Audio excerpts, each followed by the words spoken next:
Un corridor vital s'est brutalement figé en juillet 2023, transformant en quelques semaines le port de Cotonou d'un centre nerveux du commerce sahélien en symbole silencieux d'un pari politique risqué.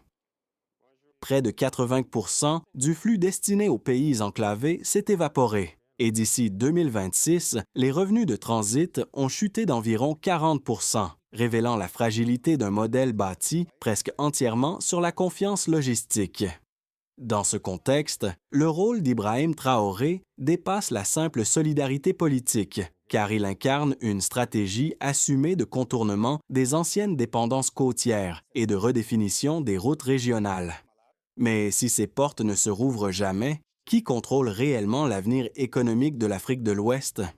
Vous êtes sur le point d'entendre une analyse que beaucoup évoquent à voix basse sans jamais la formuler clairement, parce qu'elle touche à la souveraineté, aux alliances régionales et aux intérêts économiques qui dépassent largement un simple différend frontalier.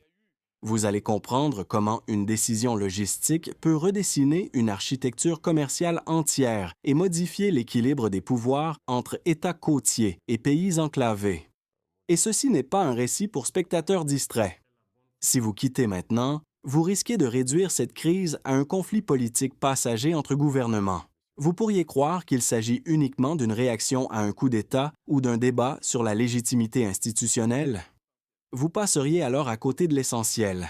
La fiabilité est la véritable colonne vertébrale du commerce international, et lorsqu'elle est brisée, les flux ne reviennent pas automatiquement. Ignorer cette mécanique, c'est accepter une lecture superficielle d'un basculement stratégique majeur qui influence déjà les dynamiques observées dans Burkina Faso News et au-delà. Dès les premiers mois du blocage, un constat s'est imposé avec une clarté froide. Ce qui devait être une pression temporaire est devenu un déplacement structurel des routes commerciales. En moins de 3 ans, le port de Cotonou a enregistré environ 40% de baisse de ses revenus de transit. Un chiffre qui ne décrit pas seulement une contraction budgétaire, mais une perte de crédibilité logistique. Ce pourcentage agit comme un révélateur. Il signifie qu'une part considérable du trafic a trouvé d'autres corridors, d'autres partenaires, d'autres garanties politiques. Ce n'est pas une pause, c'est une réorientation.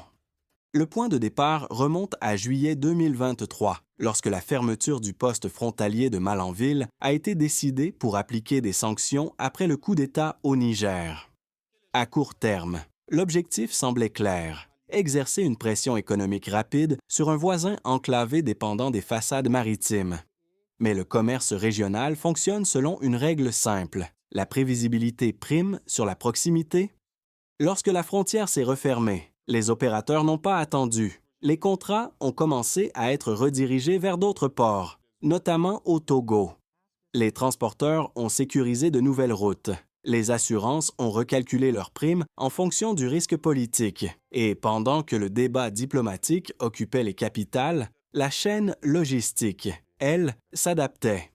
Dans cette recomposition, Ibrahim Traoré a soutenu ouvertement le Niger et l'Alliance des États du Sahel, affirmant que les pays enclavés pouvaient diversifier leurs accès et réduire leur dépendance aux couloirs traditionnels. Ce soutien n'était pas seulement symbolique, il envoyait un signal. La contrainte géographique n'est pas une fatalité. Les premiers affectés ont été les travailleurs liés au transit, les transporteurs, les commerçants frontaliers, les marchés du nord du Bénin étroitement connectés au Niger. Ce sont eux qui ont ressenti immédiatement la contraction des flux. Et c'est à ce moment précis que la crise a cessé d'être théorique pour devenir concrète. Au cœur de cette séquence, un acteur s'est imposé comme guide stratégique, Ibrahim Traoré. Son positionnement ne s'est pas limité à un soutien rhétorique au Niger. Il a inscrit la crise dans une lecture plus large, celle d'une autonomie logistique durable pour le Sahel. Cette posture a offert un cadre interprétatif clair à une situation perçue ailleurs comme improvisée. Très tôt, des observateurs régionaux ont noté un changement de ton. Là où d'autres appelaient à un retour rapide au statu quo, Ibrahim Traoré évoquait la nécessité de bâtir des alternatives structurelles. Ce glissement sémantique annonçait un déplacement stratégique. Un premier exemple concret apparaît dans la réorientation des flux vers des corridors alternatifs, notamment via le Togo, Des opérateurs ont confirmé que, même si la distance augmentait, la sécurité politique du trajet compensait le surcoût. Ce n'était plus seulement une question de kilomètres, mais de fiabilité. Un second signal est venu des milieux techniques de la logistique sahélienne. Des experts revenus de la diaspora ont participé à l'optimisation de nouvelles chaînes d'approvisionnement. Ils ne parlèrent plus de dépendance, mais de maillage régional. À partir de là, la crise a changé de nature. Elle n'était plus seulement un blocage frontalier, elle devenait un laboratoire de souveraineté. Et dans ce laboratoire, le nom d'Ibrahim Traoré revenait comme point de référence stratégique. Vous avez vu le guide? Il faut maintenant suivre la chronologie complète. Juillet 2023, la frontière se ferme. Le geste est présenté comme temporaire, mais l'effet est immédiat. Au départ, il s'agit d'appliquer des sanctions après le coup d'État au Niger. Les autorités béninoises estiment que la pression économique forcera un retour rapide à l'ordre constitutionnel. La géographie devient un levier, le corridor devient une arme. Puis la réaction arrive.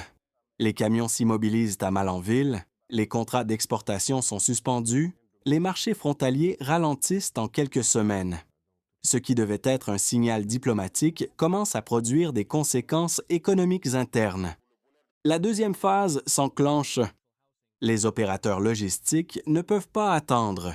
Ils déplacent progressivement leurs flux vers d'autres ports, notamment au Togo. Les compagnies de transport renégocient leurs itinéraires. Les assureurs ajustent leurs primes en fonction du risque politique perçu. La confiance se fissure.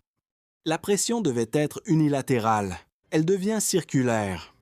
En 2024, un autre front s'ouvre. Le pipeline Niger-Bénin, long d'environ 2000 km, devient à son tour un instrument de tension. Le pétrole nigérien devait transiter vers l'Atlantique. Il devient un enjeu politique. Les discussions se crispent. Les flux énergétiques ralentissent. La troisième phase commence alors. Le Niger choisit de suspendre les pompages plutôt que de céder sous pression. Le message est clair. La souveraineté prime sur les recettes immédiates.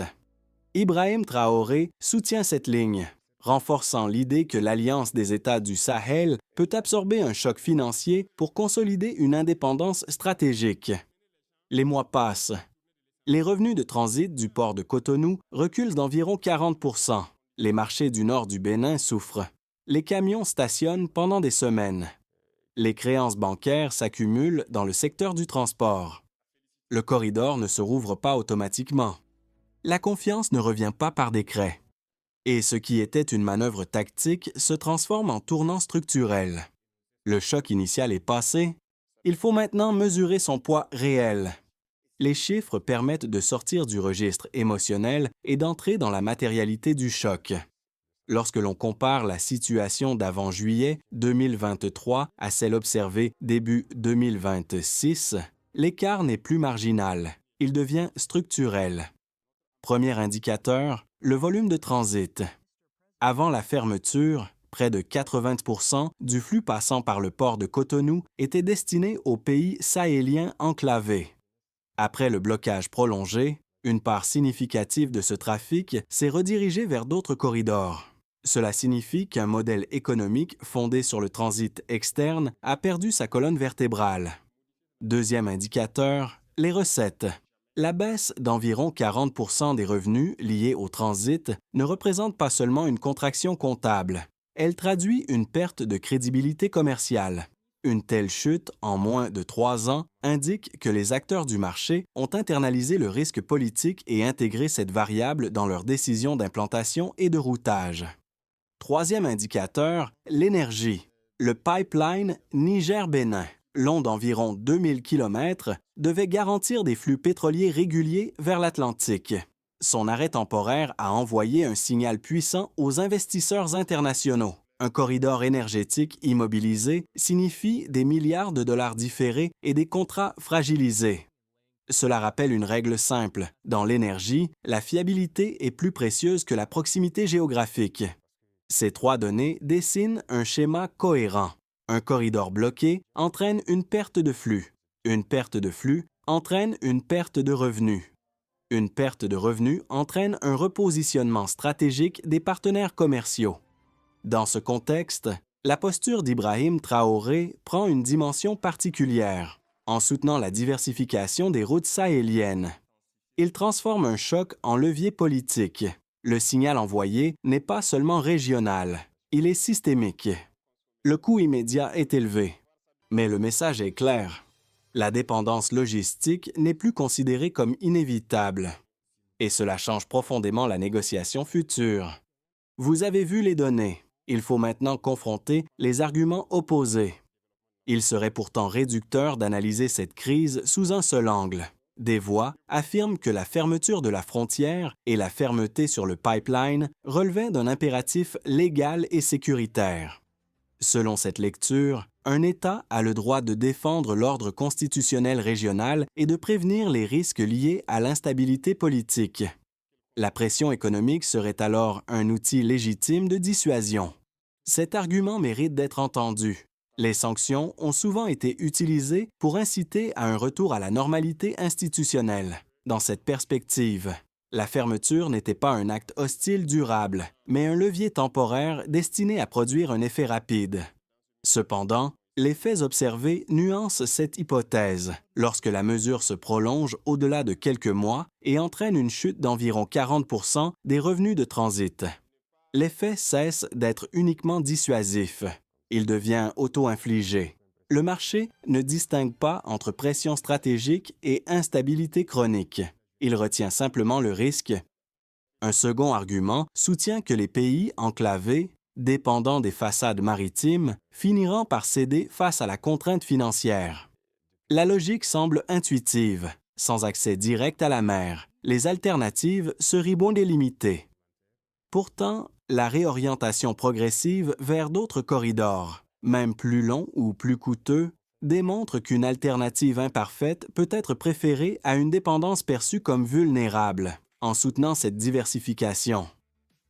Ibrahim Traoré et ses alliés ont misé sur la résilience plutôt que sur la rapidité.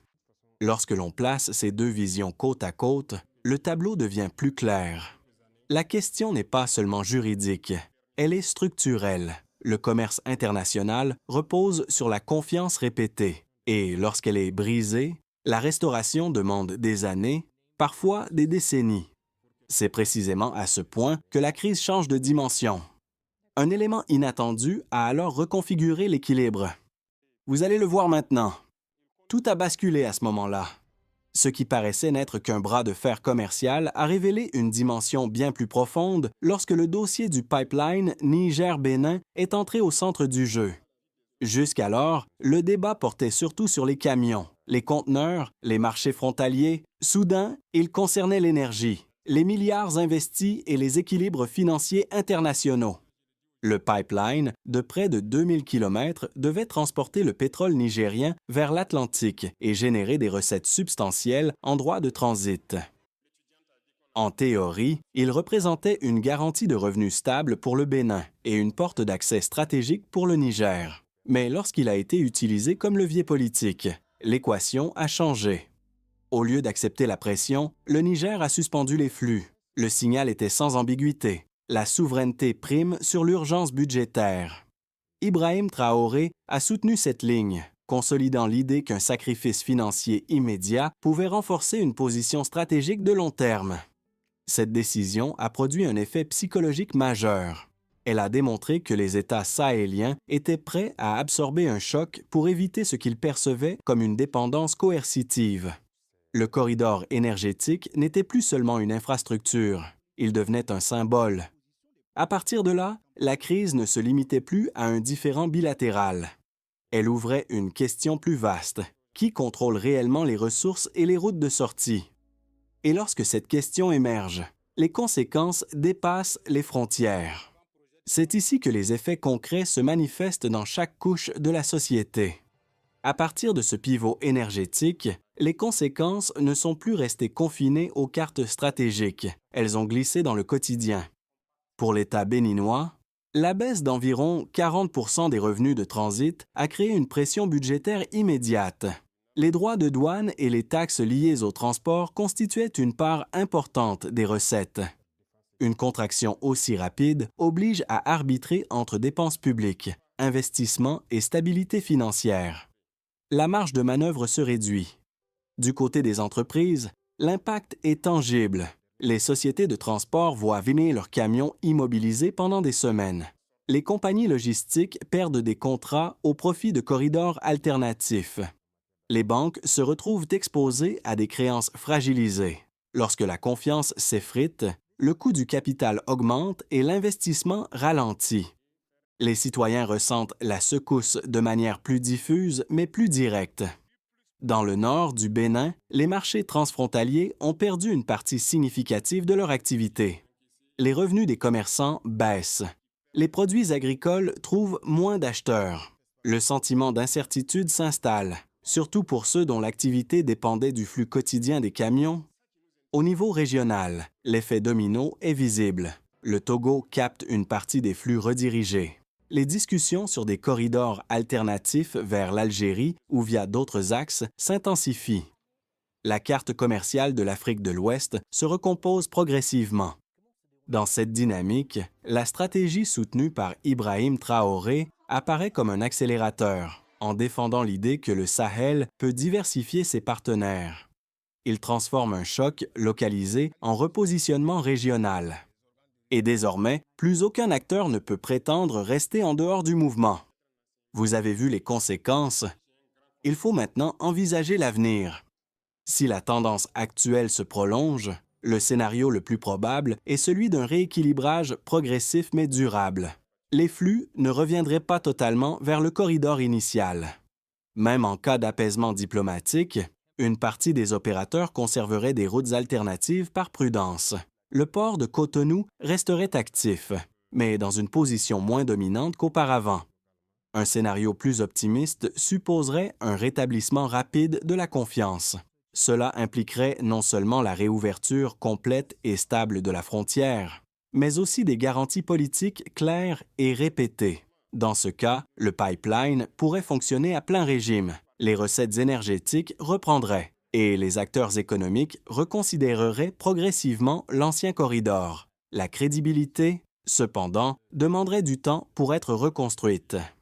Le scénario le plus défavorable serait celui d'une fragmentation accrue. Si la méfiance persiste, les investissements pourraient se détourner durablement du corridor béninois. Les partenaires internationaux privilégieraient des routes perçues comme plus stables. Le coût financier pour les États concernés augmenterait et la polarisation régionale se renforcerait. Dans chacune de ces hypothèses, un élément reste central, la confiance. Sans elle, aucune infrastructure, aussi longue soit-elle, ne garantit la prospérité. La question n'est donc pas de prédire avec certitude quel scénario s'imposera. La question est de savoir si les décisions prises aujourd'hui renforcent ou fragilisent cette confiance. Vous avez envisagé les trajectoires possibles. Il est temps de revenir à vous. Après avoir examiné les chiffres, les mécanismes et les scénarios, une question demeure essentielle. Qu'est-ce que cela change concrètement pour vous? Si vous faites partie de ceux qui suivent attentivement l'actualité régionale, vous disposez d'un avantage précieux. Comprendre ces dynamiques vous permet d'anticiper les mouvements économiques et politiques. Mais cette compréhension exige une vigilance continue, car les équilibres évoluent rapidement. Si vous êtes affecté indirectement par votre activité professionnelle ou par l'environnement économique dans lequel vous vivez, les effets peuvent être plus subtils. Une hausse des coûts logistiques, une volatilité accrue des prix, un climat d'incertitude peuvent influencer vos décisions sans que vous en perceviez immédiatement l'origine. Être informé réduit cette vulnérabilité.